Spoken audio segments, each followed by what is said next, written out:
Надоместоците за одржување на платежна сметка за компаниите, иако се на слично ниво како кај матичните банки во Европската Унија, сепак представуваат висок трошок, посебно за малите и средните компании во земјата, поради што треба да се намалат. Понатам, надоместоците за користење на електронско и мобилно банкарство во услови кога се наплатуваат надоместоци за одржување на платежна сметка, представуваат дополнителен трошок кој би требало да се укине, имајќи предвид дека ова услуга е вообичаено бесплатна за граѓаните кај матичните банки од ЕУ, а дел од нив не наплатуваат вакви надоместоци ниту од компаниите. Понатаму, надоместоците за плаќањата со платни налози во рамки на банката треба да се укинат, имајќи предвид дека за нивно извршување не е потребно користење на платни системи кои создаваат трошоци за банките, а ова услуга е вообичаено бесплатна за граѓаните кај матичните банки од ЕУ.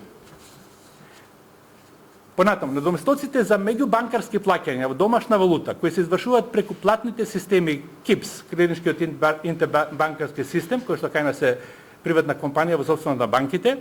и МИПС, кој што е во меѓубанкарски платен систем во рамките на Народна банка на Република Македонија за поголеми износи на плаќања, значи тие надоместоци треба значително да се намалат, имајќи предвид дека ваквата услуга кај матичните банки од Европската Унија за плаќањето во евра како национална валута во СЕПА е бесплатна или по многу ниски надоместоци за граѓаните, најмногу до 1 евро.